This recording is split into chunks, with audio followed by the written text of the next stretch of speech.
Coordonnées cartésiennes. Donc, coordonnées cartésiennes, repère de René Descartes, 1596-1650. Donc, l'espace dans lequel on travaille et la salle de classe ou bien un laboratoire de physique. Le repère imaginé par Descartes est le coin d'une salle. Voilà.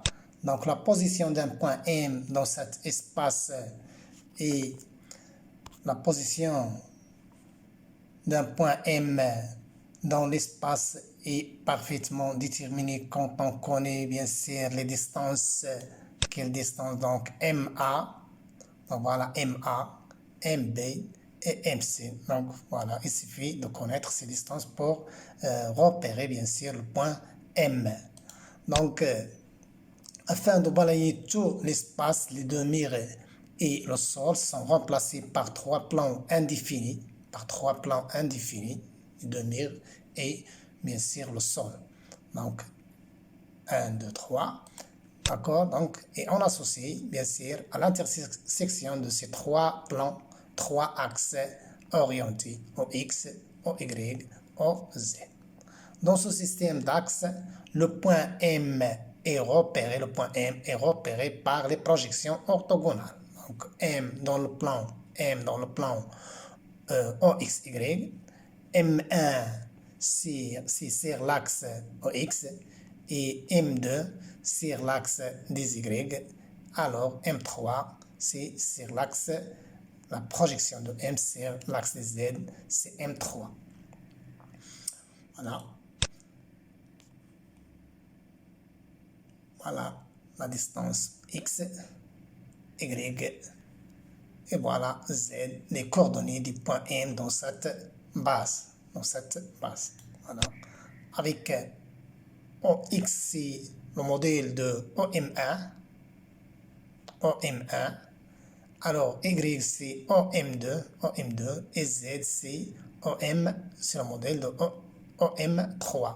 Donc, ces mesures algébriques appelées ce qu'on appelle coordonnées cartésiennes. Donc, axe, c'est l'abscisse, Y, c'est l'ordonnée, et Z, c'est ce qu'on appelle l'altitude ou bien la côte. Donc, les domaines de variation des coordonnées X, Y, Z, donc pour tracer le repère cartésien, on choisit en général OY perpendiculaire à OZ. Et bien sûr, OX, c'est la bisectrice de l'angle YOZ. C'est la bisectrice de l'angle YOZ. Donc, les domaines, ou bien les coordonnées X, Y, Z, X, c'est toujours l'origine c'est O, et les domaines de variation, c'est de moins l'infini jusqu'à plus l'infini. Alors, pour Y, toujours l'origine c'est O, et le domaine de variation, c'est de moins l'infini jusqu'à plus l'infini. De même pour Z, l'origine c'est O, et le domaine de variation, c'est de moins l'infini jusqu'à plus l'infini. Voilà, généralement, les domaines de variation des coordonnées X, Y, Z dans la base cartésienne. Donc, les trois axes de coordonnées OX, OY et OZ sont des droites infinies orientées par les vecteurs unitaires, bien sûr, I, J, K. Maintenant, passons à la surface des coordonnées. Donc, quelques définitions. La définition de la surface des coordonnées. Une surface de coordonnées, c'est quoi? C'est l'ensemble de points tels que l'un des trois coordonnées est constante. Donc, la surface de coordonnées est l'ensemble des points tels que l'un des trois coordonnées est constante. Commençons par la surface de coordonnées. Première surface de coordonnées, par exemple, pour x est égal à x0 est égal à 0. Donc, voilà, x est égal à x0 est égal à x0. Donc, on élimine cette coordonnée de x. Et on va voir quelle est la surface de coordonnées. Donc, pour z est égal à 0, m appartenant à l'axe des y, qu'est-ce qu'on a? Voilà, l'axe des y. Et lorsqu'on varie y de moins l'infini jusqu'à plus l'infini. Alors, le point M décrit une droite qui est infinie, de moins l'infini jusqu'à plus l'infini. Alors, pour des valeurs de z supérieures à 0, qu'est-ce qu'on va trouver? Les droites sont au-dessous, bien sûr, de l'axe des Y, et on va trouver une infinité des axes qui sont parallèles à l'axe OY. Alors, pour des valeurs de Z négatives, qu'est-ce qu'on a? On a bien sûr des droites au-dessous de Y, et on trouve bien sûr une infinité, bien sûr, des axes qui sont perpendiculaires aussi à OY. Mais, bien sûr, Z varie de manière continue. Lorsqu'on fait varier Z de façon continue, qu'est-ce qu'on va trouver? Donc, on peut trouver une surface de coordonnées, bien sûr, coincée avec le plan YOZ. Donc, l'ensemble des droites forme ce qu'on appelle un plan infini. Un plan infini.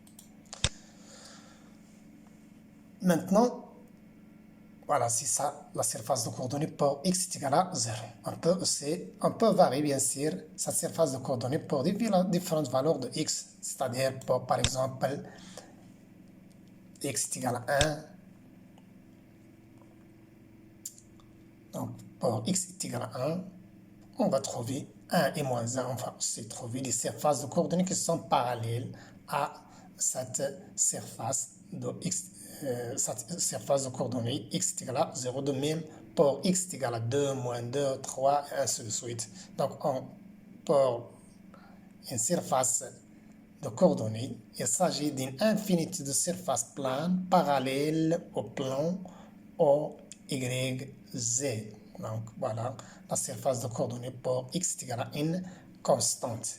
C'est-à-dire pour x on a fixé x et on a trouvé bien sûr une infinité de surfaces planes parallèles au plan YOZ. Alors de même, pour une surface de coordonnées y est égal à une constante, c'est-à-dire x et z varient de moins l'infini jusqu'à plus l'infini, on trouve pour y est égal à 0 une surface de coordonnées, bien sûr, dans le plan coincifique, ou bien qui engendre le plan XOZ. De même, pour y est égal à autre valeur, par exemple, moins 1, 1, et aussi pour moins 2, 2, moins 3, 3, on trouve une infinité de surfaces de planes qui sont parallèles à l'axe OXZ, qui sont variables, bien sûr, les coordonnées qui sont variables. On trouve une infinité de surfaces de coordonnées parallèles au plan engendré par les variables X et Z. De même pour Z, les surfaces de coordonnées de Z est égale à une constante. X et Y varient de moins l'infini jusqu'à plus l'infini. Donc on trouve pour Z est égal à 0 un plan qui est engendré par le plan OXY.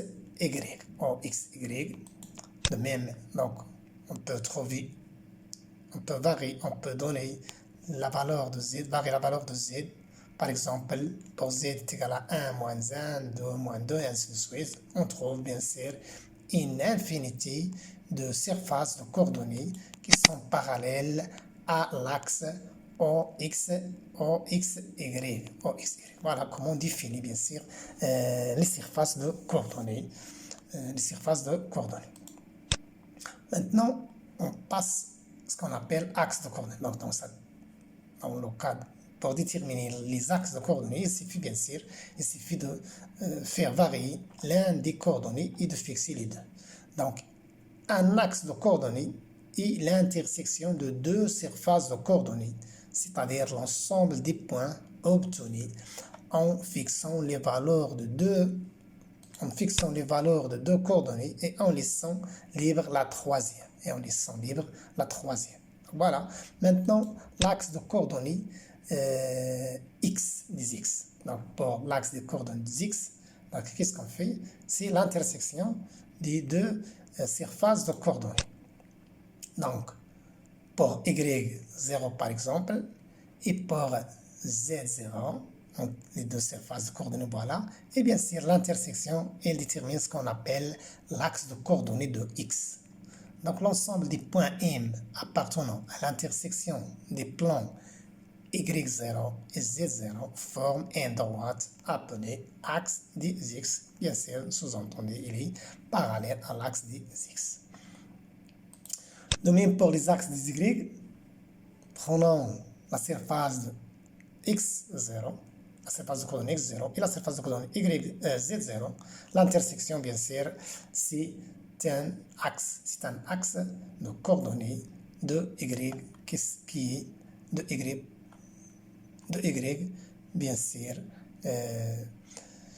qui représente l'ensemble des points M appartenant bien sûr à l'intersection des plans X0, Y0 et des plans X0, Y0. Donc voilà comment déterminer bien sûr les axes de coordonnées. Par exemple ici l'axe de coordonnées de Y, bien sûr, et l'orientation toujours c'est dans le sens d'augmentation bien sûr de la valeur de Y. Voilà, le sens c'est dans le sens d'augmentation de la valeur de Y.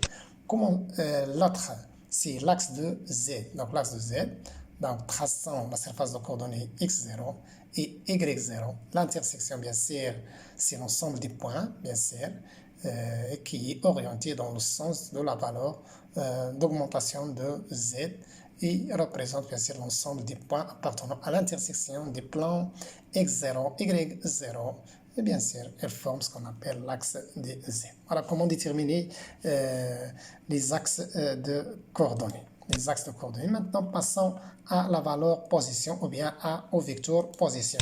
Vecteur position, donc comment positionner un point M dans la base cartésienne.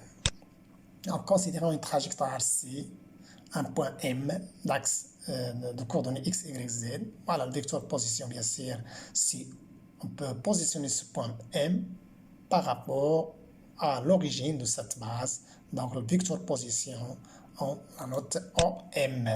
Donc OM c'est quoi? Quelle est l'expression du vecteur unitaire OM? Donc, il suffit de projeter la flèche sur le plan X ou Y. Voilà. Et je projette petit m sur l'axe des X, M1 noté par exemple M1, sur l'axe des Y noté M2, et sur l'axe des Z, notons la projection c'est M3. Voilà. Ça c'est Z. Et OM c'est X, OM2 c'est Y. Donc, on définit le vecteur position OM par OM est égal à OM est égal à OM1 plus M1M plus M grand M. Ça, c'est la relation de Charles. Donc, OM1 c'est quoi? C'est la distance qui est X selon le vecteur unitaire A. Alors, M1M, sa distance est égale à OM2 qui est égal à Y selon G. De même pour Z, pour M grand M, cette distance est égale bien sûr à la distance de O jusqu'à M3 qui est Z. Donc M grand M c'est Z selon K. Donc directement OM c'est la projection de M sur l'axe OXY et on écrit OM est égal à X I plus YG plus ZK. Donc, X, Y, Z sont les coordonnées du point M. Notons que si je fais le produit scalaire de OM sur I, je peux trouver la valeur de X, c'est-à-dire X est égal au produit scalaire de OM sur I. Et Y n'est autre que la projection de OM sur l'axe selon l'axe des Y. Donc OM scalaire G est égal à Y. De même, Z est égal à OM scalaire K.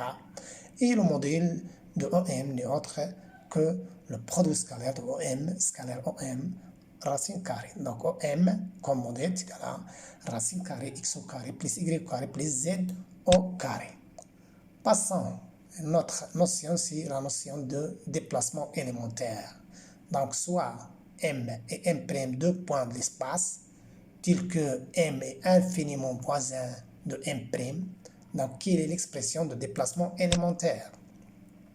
Donc voilà M, les coordonnées x, y, z, qui sont les coordonnées de M'. Voilà. Et la question qui se pose, quelle est l'expression du vecteur déplacement élémentaire M' noté dn dans ce système de coordonnées.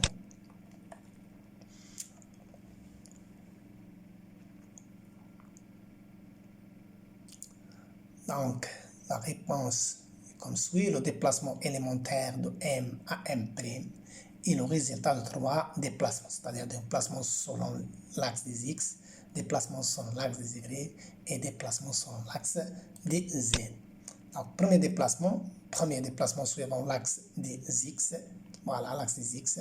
Premier déplacement selon l'axe des X de M vers M1. Voilà, de M vers M1.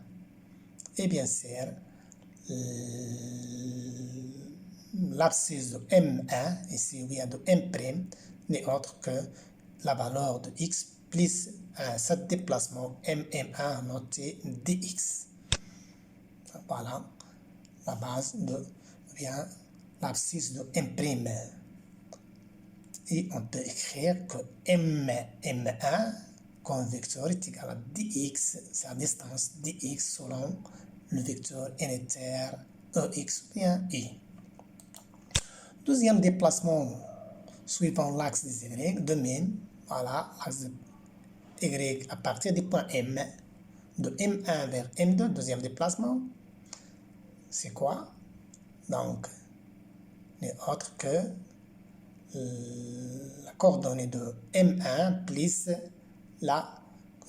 plus un déplacement élémentaire selon l'axe des Y qui est noté déplacement D de Y. Voilà. Et voilà l'ordonnée du point M'. L'ordonnée du point M' qu'on peut l'écrire vectoriellement. M1, M2, vectoriellement, c'est dx. En vecteur, bien sûr, selon l'axe des Y, donc selon E, le vecteur émetteur EY. De même, pour troisième déplacement suivant l'axe des Z, voilà, de M2 vers M', voilà, et dans ce cas, bien sûr, l'altitude de M', c'est quoi? C'est Z plus DZ. C'est Z plus DZ, qu'on peut l'écrire sous cette forme. Donc voilà, l'altitude de Z, c'est Z plus DZ. Donc, on peut écrire M2, M' est égal à DZ, vectoriellement, bien sûr, selon EZ. Selon EZ, voilà. À partir de ces trois déplacements élémentaires, je peux utiliser la relation de Charles. Donc, M', c'est MM1 plus M1, M2 plus M2, M'. Donc, quoi est égal? La première, c'est donc M' qui est égal à DL, est égal à la première qui est DXEX, plus M2, M, ou bien M1, M2 qui est DY selon Y, plus M2, M' est égal à DZ selon EZ.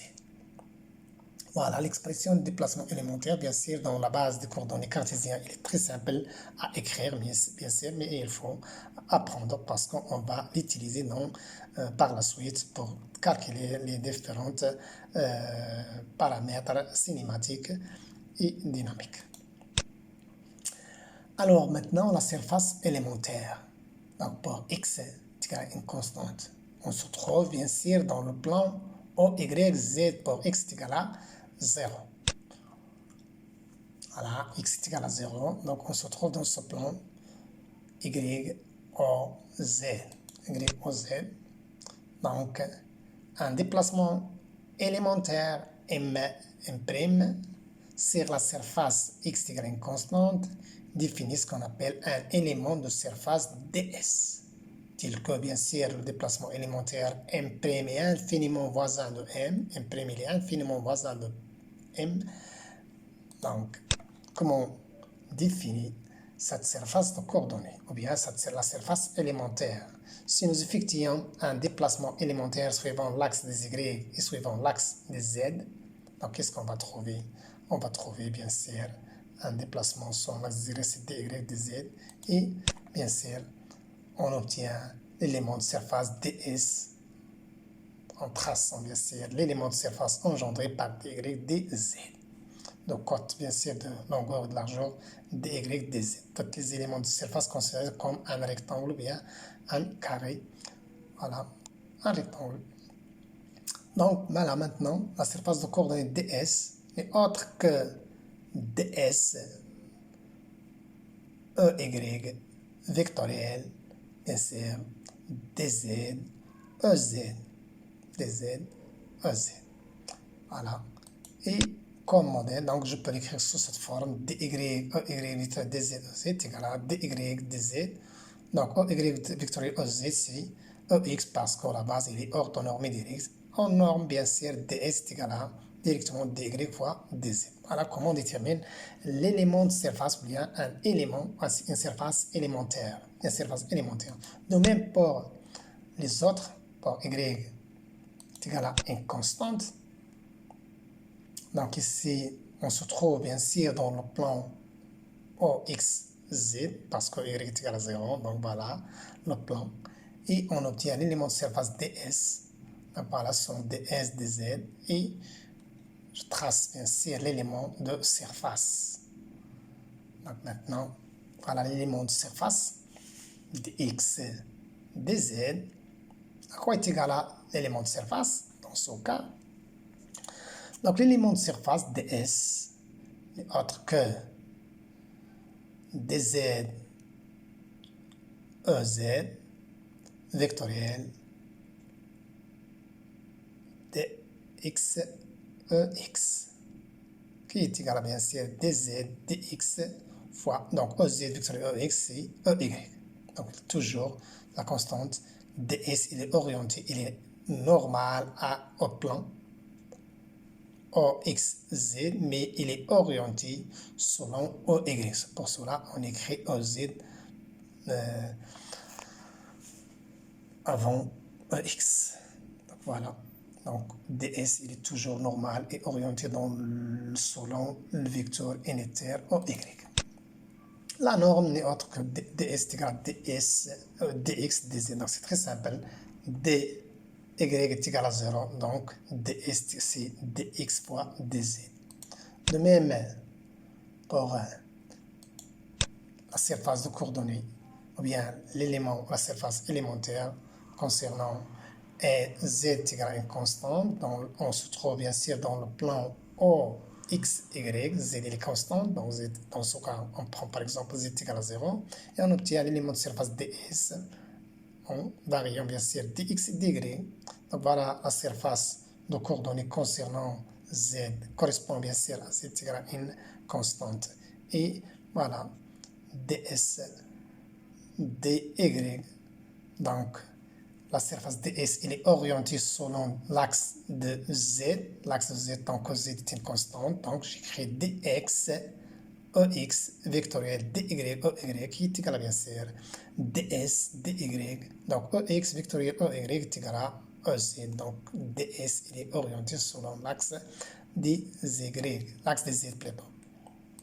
La norme n'est autre que ds, donc dz, z est égal à constante, donc la dz c'est égal à 0, donc ds est égal à ds, ou bien dx fois dy.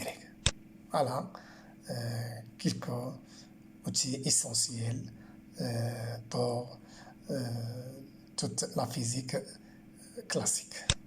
Donc, passons au volume élémentaire. Donc, le volume défini par le déplacement élémentaire est appelé élément de volume, ou bien encore le volume élémentaire noté, par exemple d en 3v, ou bien d directement. Donc, le volume élémentaire, voilà la base. Considérons un déplacement élémentaire de 1 vers 1', de points de l'espace. Bien sûr, M', il est infiniment voisin de M, il est très proche de M. On parle bien sûr d'un déplacement, un tout petit déplacement. Donc, M' est infiniment voisin de M. Et on trace bien sûr, on cherche le déplacement élémentaire M' défini par l'élément de volume. Donc, comment on fait? On trace tout d'abord les coordonnées, les axes de coordonnées de Y et de Z, et on trace la base à partir de M, puis on trace deuxième plan, ou bien deuxième élément de surface au point M', et voilà l'élément de volume D2 ou bien D3V, noté D2 par exemple, qui est le volume engendré par ou bien le volume élémentaire correspond au déplacement élémentaire M'. Voilà le volume, voilà, ça c'est dx, dy, dz. Voilà. Et d2, c'est quoi? C'est la surface fois la côte fois la hauteur. Donc c'est dx, x vectoriel, dy, ey, voilà. Scalaire, bien sûr, la surface de la base. Et bien sûr, on va multiplier bien sûr par la hauteur. C'est l'élément de surface. Donc c'est dz scalaire, dz, ez. Rappelons que ça c'est un produit mixte, bien sûr, qui nous permet de définir le volume d'état, ou bien l'élément de volume d'état. Donc, directement, EX vectoriel EY c'est EZ, scalaire EZ égale 1, donc il reste seulement d'état égale dx, dy, dz. Donc c'est très simple.